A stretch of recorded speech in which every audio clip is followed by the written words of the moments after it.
Hello once again.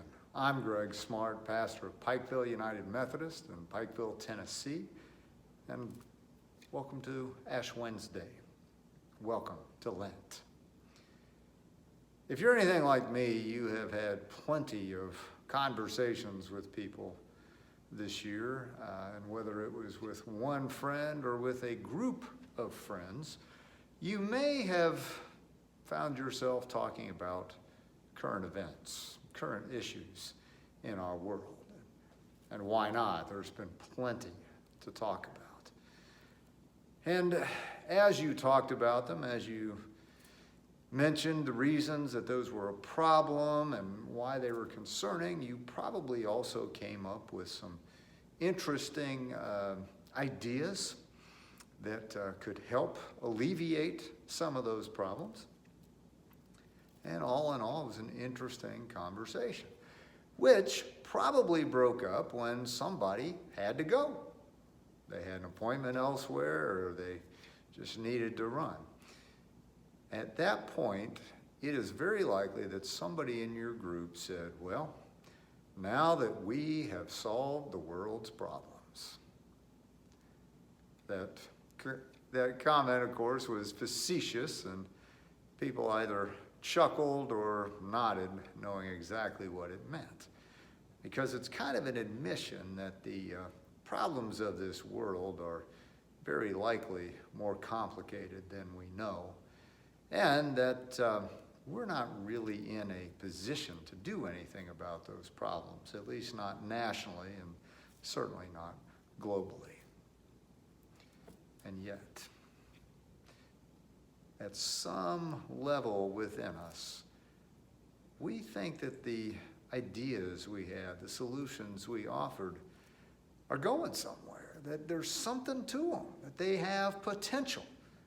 There's a glimmer of hope and light there.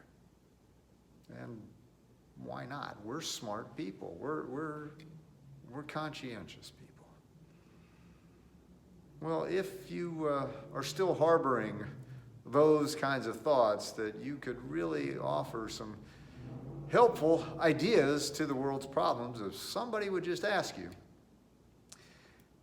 Well, I would say that the events of the last 12 months really should have cured us of that. They really should have humbled us at an amazing level. You know, we had wildfires this summer that scorched more land out west than anyone can ever remember. There were earthquakes and floods all over the globe. We had deadly tornadoes here in the United States, and there were just massive hurricanes, some of them seeming to hit the same spot over and over. Well, those kinds of events remind us that although we might want to think it, we are not in control. Not at all. Also letting us know we're not in control is the virus. A virus that is still very much with us. And though we wanted to downplay it and act like it just wasn't that big a deal, like it would never come to my house, the truth is that by this weekend, we will have hit a milestone of 500,000 Americans dead from the virus. Well, this year also saw in the late spring and throughout the summer those Black Lives Matter protests. That was happening all over the nation and really all around the world. And whatever you may have thought of them, they were a stark reminder that systemic racism is still wickedly present.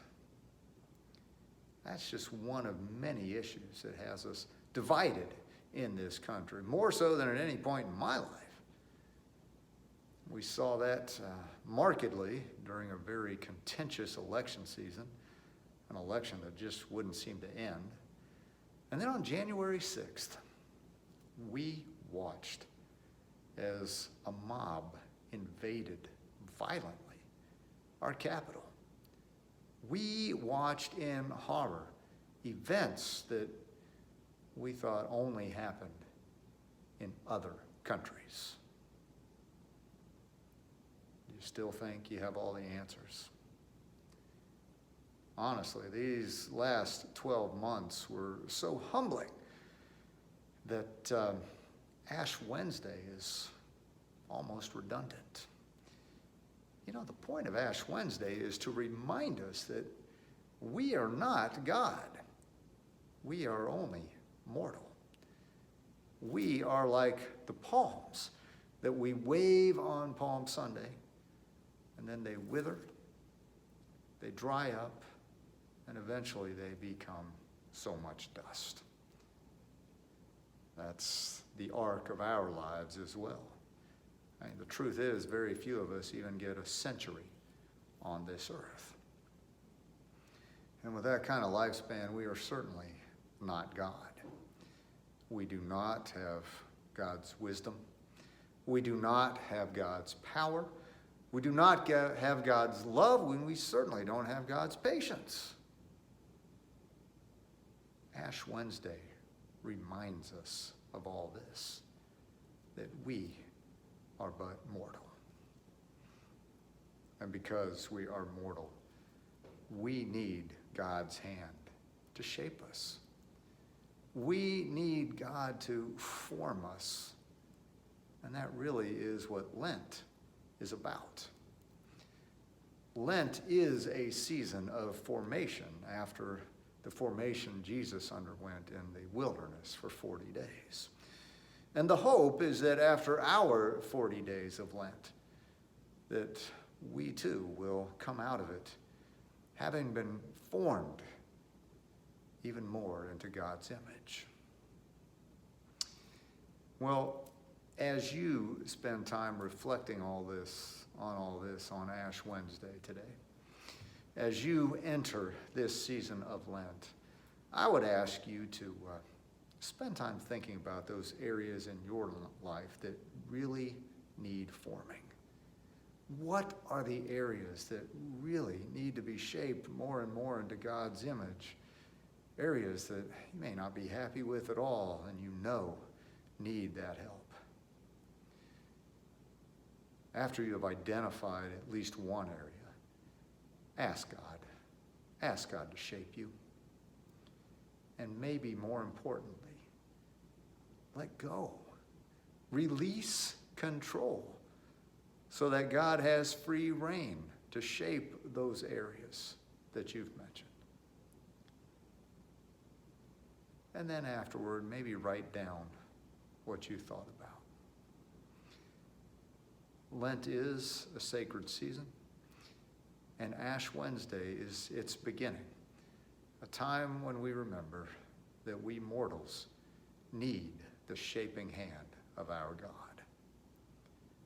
I'll be back with you again Sunday, on the first Sunday of Lent. Have a great and thoughtful Ash Wednesday.